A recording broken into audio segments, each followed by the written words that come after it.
What's up, everyone? Marlon Egolf here. Been a little while, but got a new set coming out. Theros, the Greek Roman-esque. I'm not honestly sure which one, but it's inspired by that type of mythology. I know that the Romans kind of stole the gods from the Greeks and all that and changed their names, but I haven't done enough research or paid enough attention to know what this is based on other than gods and stuff like that. That wonderfully thought out introduction aside, I will be reviewing the cards in the various colors as I am apt to do when a new set comes out. I haven't looked at all these. I've looked at some of them, so we'll get to it. The first card, we have this little guy, Battlewise Valor. Target creature gets +2/+2 until the end of turn. I think this is probably going to be a I don't know if I want to call it sought-after limited combat trick, but there's a lot of creatures with that ability that I don't remember, but they get effects happen when they're targeted by spells that you control. I think it's just spells that you control. Either way, we'll find out in a minute or two. But a lot of them are in white. I think most of them are in white.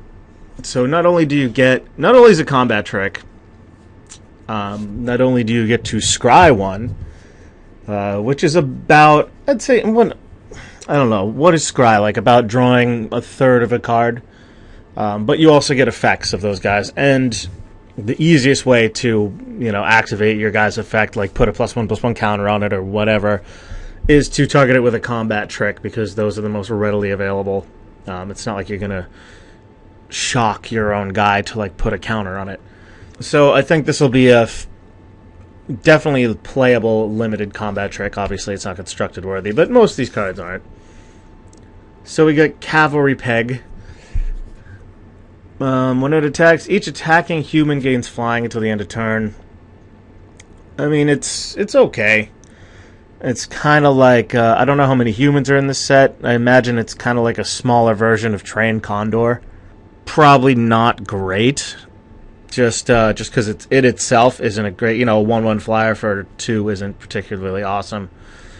And humans tend to be a little bit smaller, so you're playing a otherwise unplayable guy to give your 2/2 flying. But who knows? In the right deck, it could be mediocre. Chained to the Rocks. This is a pretty cool design. I like this. Anything that smacks of older design, and I feel like this kind of does. I don't know why. Maybe because the guy has dark skin and it reminds me of Mirage art.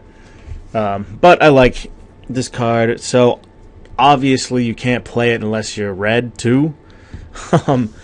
If you're white-red, it's incredible. How are they going to get rid of it unless they're going to destroy a mountain, which they won't? So basically it's a sorcery speed Swords to Plowshares if you're white-red. Which may be worth splashing for. It depends on the mana requirements of your deck. It's a risky pack 1, pack 2. Pack 1, pick 1. Jesus Christ. Pack 1, pick 1, because you don't know if you're going to be able to play it. But, if you can play it, it's about as good as removal spells get. And probably will be played and constructed in decks that play mountains and plains, which, with the Ravnica lands, it's not too difficult. So we've got Celestial Archon. 4/4 flying, first strike. I mean, I can see this being this looks like the card that would be the pre-release card. I mean, it's not great in constructed or anything like that. I mean, it's a limited beater. I mean, it's a Sarah Angel with first strike instead of Vigilance. I mean, I can't imagine you're not going to hold on to this 2 more turns or more to put the aura on a creature. You're just going to drop it as a 4/4 flying first strike. So I mean, it's obviously, if you're drafting, it's pack 1, pick 1, but it's not really a card you'd play and constructed over the Archangel of Thune or something. So chosen by Heliod. When it comes into play, draw a card. +2, not a great effect. I mean, yes, it does replace itself, but it also takes a slot in your deck. So do you have a slot in your deck? Maybe if it had Flash or something like that, like Gift of Granite, but not a very good card. at all. Probably unplayable. I'd say it's very close to unplayable. Yes, it triggers the guys who, whenever they're targeted by your own spell, eventually we'll figure out what that's called. But still, it's a slot in your deck, and it really doesn't give your guy that big of an advantage. Dauntless Onslaught. This is Symbiosis, except in a different color and more expensive. Symbiosis is a green version of this card from Urza's Saga that was a green and a colorless. It was a pretty big beating, despite the fact that Urza's Saga wasn't the best put-together draft format, and a lot of times you'd be pretty low on creatures. So this can easily be a 2-for-1 in the right combat situation. And it's up to 2 target creatures, so you can use it if you only have one guy, and it also triggers that mystery mechanic that I've been talking so much about. So, I mean, it's not, I don't think it's first pick, but it's definitely a solid card, and like one of those blowout combat tricks. Divine Verdict, we know what this is. If this is an enchantment-oriented set, then it's definitely gets more value. Because you don't put an enchantment on your guy to have it sit there and not attack. So the biggest knock against Divine Verdict is that it's easy to play around. But like I said, you don't throw an enchantment or 2 on a guy and just be like, well, I'm just going to sit here for a while until he taps out, because you're using your cards very non-proactively. So it's reasonable removal, I guess. Probably as good in this format as, say, Neck Snap was in Lorwyn. I feel like Neck Snap was a little bit better in Lorwyn than Divine Verdict was in M12 or whatever it was.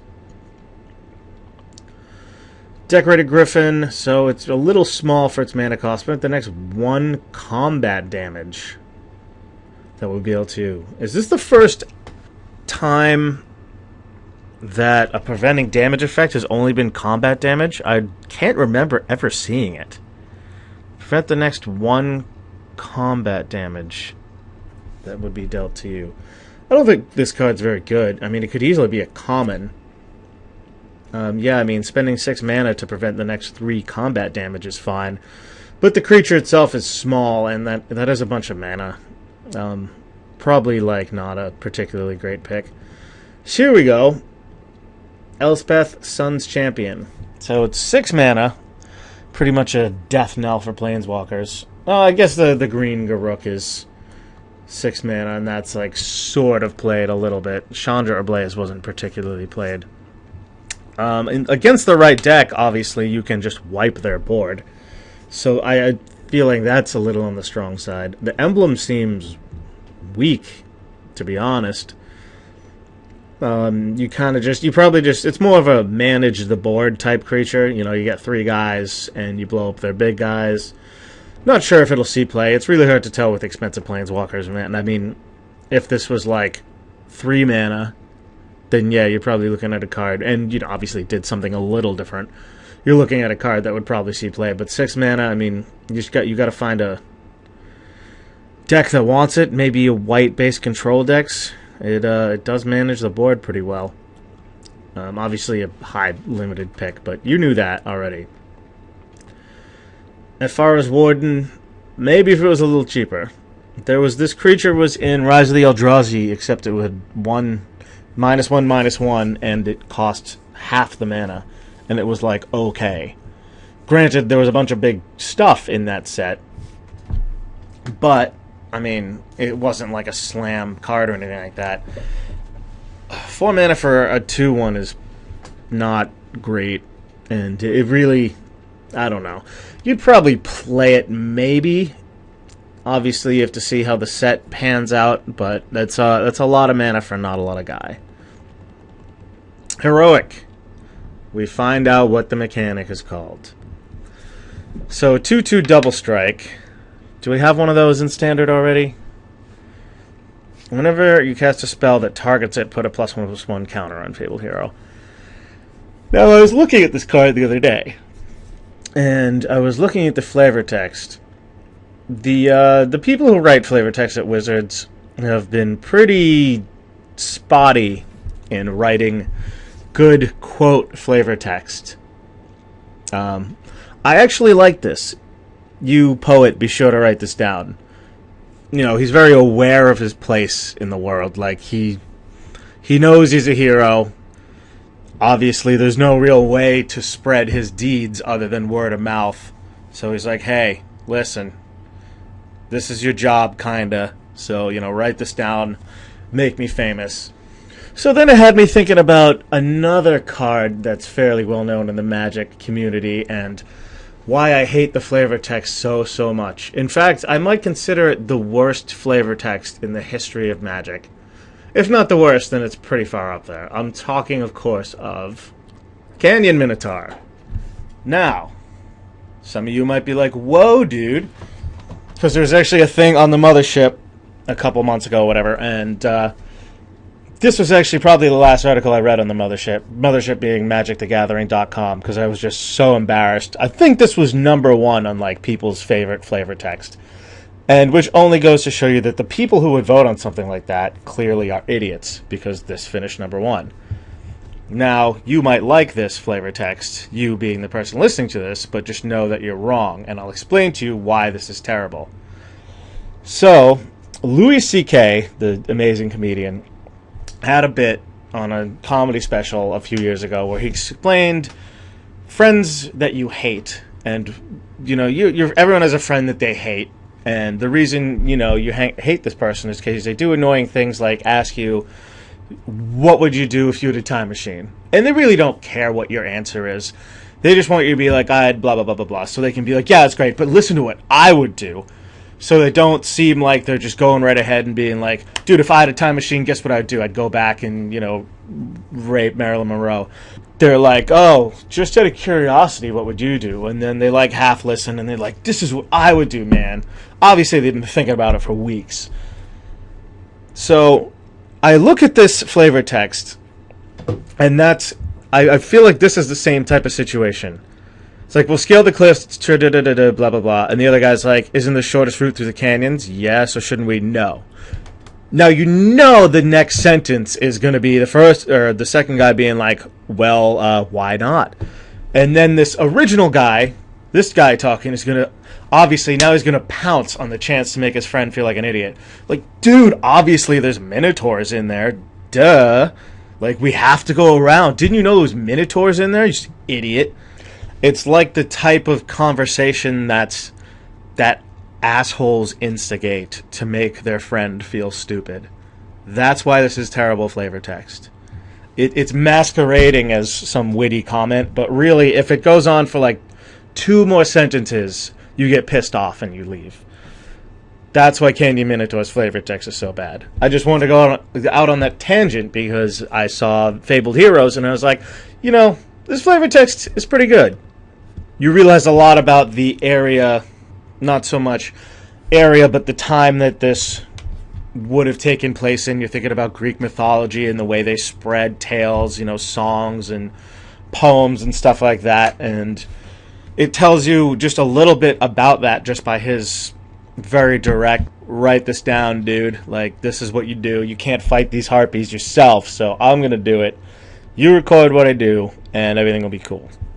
Moving on. This thing. So you're getting, I don't know. Is it worth 6 mana for 4 1/1s and a 1/3? Well, probably, right? What was the Conqueror's Pledge? That was like 5 mana for 5 1/1s. I don't know. I'm sure it's playable if you're like heavy white. Playable and limited, obviously, but 6 mana is kind of a bunch to maybe only get like 3 1/1s and a 1/3. But there's still chump blockers. Obviously, if you're like an aggressive deck, then you really don't want that card. Alright, Favored Hoplite. It is a 1/2 whenever you cast. Put a counter on it, prevent all damage. I don't know about this one.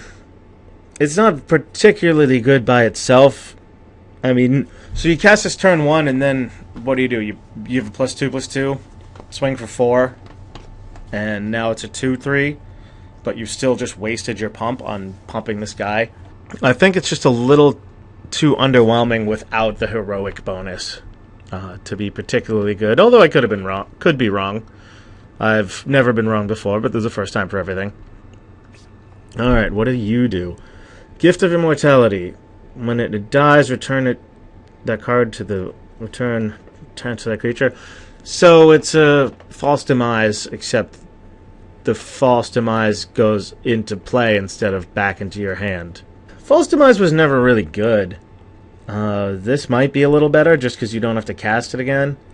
It feels like a little, kind of like the card Instructability to me, which isn't a very good enchantment. But you never know. If you got a bunch of heroic targets, I guess it's like, oh, it is a heroic target that kind of makes your creature a little tougher to deal with. But you can't put it on a better creature later on. It just goes onto the same guy. God's willing. Target creature, blah, blah, blah. Well, it's a cheap trick. No pun intended. I don't think that's a pun. More of a band reference. It's an inexpensive combat trick, and you get to scry 1, and it triggers heroic. I mean, it's probably like a reasonable 22nd card in a deck with a lot of heroic targets. Other than that, I mean, it's not particularly any better than like Pay No Heed or something like that. Although it does let you scry, so it draws a third of a card. I mean, it'll probably make your deck like half the time. Glare of Heresy. Exile target white permanent. Sideboard constructed card, probably. If Renounce the Guilds was sideboard constructed worthy, this probably is. Definitely not a main deck card in Limited, but obviously really good sideboard material. Yeah, it's basically a sideboard card. So, we've got our first god. Heliod, God of the Sun. So, 4 mana, indestructible. As long as your devotion to white is something. Other creatures you control have vigilance. Put a 2/1 white cleric enchantment creature token into play. With a vigilance, obviously. I don't know about these guys yet. I was happy with M14. I felt like they scaled the creature power back a little bit. And it wouldn't be too difficult for these gods to be like really, really insane.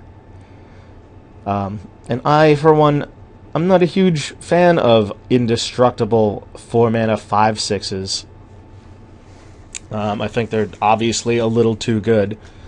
But then again, you know, it's hard to really tell how reliable it is that you're going to get devotion to white 5, you know, especially since this is only 1 in itself. I mean, you can't really splash for it because it'll just be an enchantment that you basically put a 2/1 into play for 4 mana. Like, that's not good enough. In the right circumstance, I mean, obviously, if you open it, you take it and try to build around it. But, yeah, I'm not sure how it's going to play out in Constructed. So you got Heliod, now you have Heliod's Emissary, which is like some shiny elk. So 4 mana, whenever it attacks, tap target creature and opponent controls. I think that ability is way, way better than paying 6 mana to give something an Oaken form, or sorry, 7 mana. This is usually creatures that have this ability aren't this aggressively costed, and it's not like a 3 mana or a 3/3 for 4 is like super aggressively costed, but it's big enough so when you're attacking and tapping their biggest guy, it's going to make a difference. So I mean, you slam this creature on turn 4. It's actually, I mean, it could not have bestow. I think it's a fairly high pick in Limited. This stupid card. So a 3/5 vigilance for 4, and then it can block 100 creatures, because why not? I saw there was like a question and answer session or something like that on Facebook, and someone asked Mark Rosewater, when would you need to block 99 creatures? Like, what's going on? And his answer was when they're attacking, which is probably the most pompous, like, obnoxious answer you probably could have. No shit. Really, when they're attacking? He could have just said, fuck yourself. His response could have just been, go fuck yourself. And I would have thought that would have been a nicer answer than when they're attacking. Because that's he's basically doing the same thing that the Canyon Minotaur guy is doing. A, you're not helping, and B, you're making the other guy feel like an asshole for even asking the question. Oh, when they're attacking? I didn't think about that. I thought during their upkeep is when you block 99 creatures. What game is this again? Wyvern? Whatever. I mean, it's a thing. Who cares about this card? I'm furious. All right, so Hopeful Eidolon. We've got the return of the Eidolons from whatever set that was from. What set were those from? I'm taking a quick break. I have to find out where they're from. All right, they are from Dissension. They are those creatures that you get back when you cast a multicolored spell. Forgot about that. So a 1/1 lifelink. Enchanted creatures +1/+1 in lifelink. It's a common, and it should be. It's not particularly great. It can either be a Sanctuary Cat. Is that the 1/1 lifelink? No. Trained Caracal, if I pronounce that right. That's the 1/1 lifelink from Return to Ravnica. Or it can be half of a Mark of the Vampire. Probably not good in either case. Lagana Band Elder. Enters the play. Control an enchantment. You gain 3 life. Sure. I mean, this is whatever. So it's basically a white Warpath Ghoul. You're probably going to play it. Last Breath. This generally okay.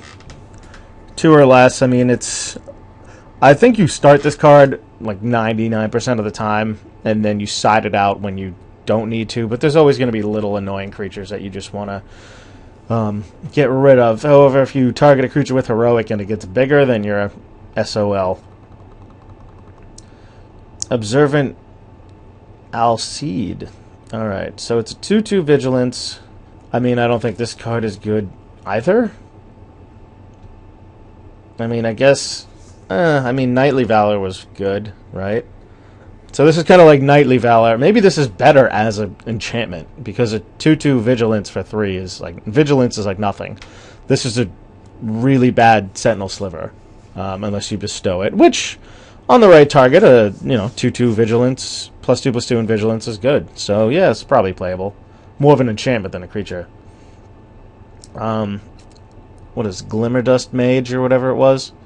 Somnomancer? Somnomancer. This is a strictly worse Somnomancer, because you can't cast it with blue mana. But Somnomancer was decent. I mean, it's, Goblin Shortcutter in this case. Probably play it. Probably definitely play it. Who knows? Whatever. More interesting cards. Enchanted Creature. Put a +1/+1 counter on it. I don't think this is playable. I mean, when it attacks, so it gets +1/+1. It attacks with +1/+1. It's not a trick or anything like that. So they could easily just double block it. Probably unplayable. Of course, it triggers Heroic. Like this guy. This is worth playing bad enchantments, because you... get a permanent Glorious Anthem on all of your guys. When you cast a spell that targets it, that seems pretty decent.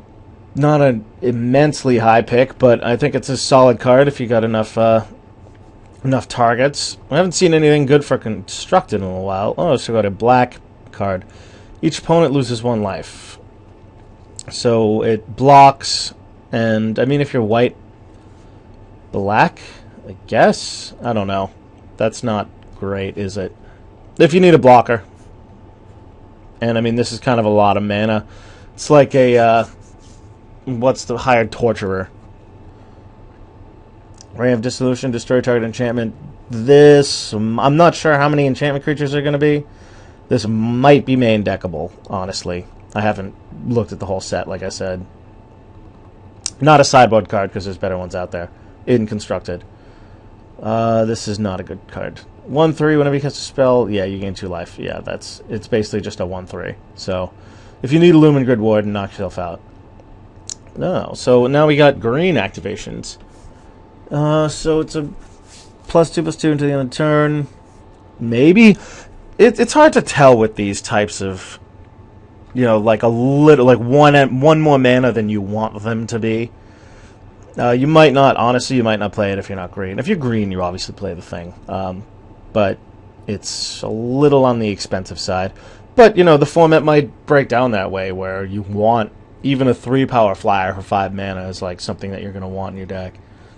So we got a rare. Protection from multicolored. Whenever opponent casts a multicolored spell, gain 1 life. Oh, it's a 2/1. Okay. So it's probably better than, say, Savannah Lions. Which makes me sad. Limited card... I don't know how many multicolored spells are in this format, to be honest.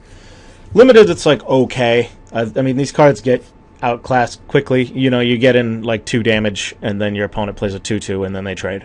You know, you're a little bit ahead, but not a lot. Constructed, obviously it's a little different. You can construct your deck so that you are the type of deck that can greatly take advantage of a 1-mana 2/1 with a reasonable ability. I'm not sure what it can do. I mean, I guess it blocks Burning Tree Emissary and Rakdos Cackler and Boros Reckoner. Yeah, that seems pretty good, right? Yeah, probably see some constructed play. Strictly worse Siege Mastodon. Irrelevant. Spear of Heliod. So this is a glorious anthem that destroys target creature that dealt damage to you this turn. Yeah, it'll probably see play. It's kind of like a weird effect. Like the second effect seems like it would be better off in a controlling deck, and the first one is more of an aggressive effect. But both effects have their uses. Very good and limited. And constructed, I'm sure it'll find a home somewhere. Traveling Philosopher. Wow. Glory Seeker is about as tough as a Traveling Philosopher. Breaking... We spoke to them. I was just reading the flavor text. Kind of an interesting picture.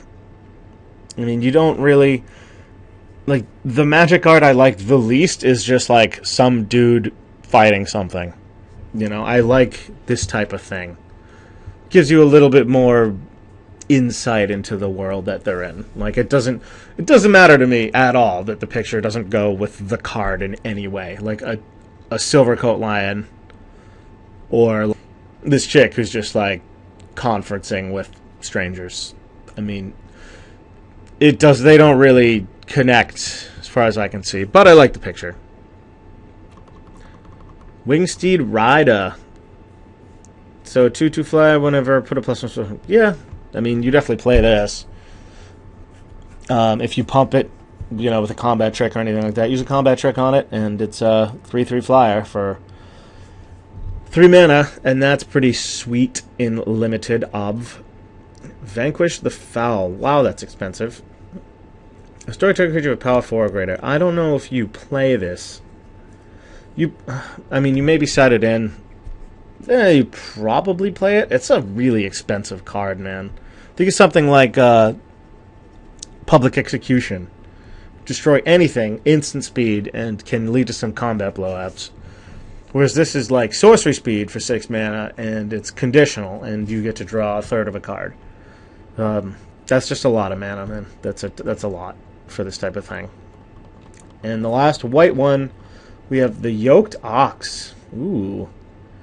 So a Traveling Philosopher is a 2/2, but a friggin' Ox has no power. It has less power than a Little Girl, which is a card from Unhinged.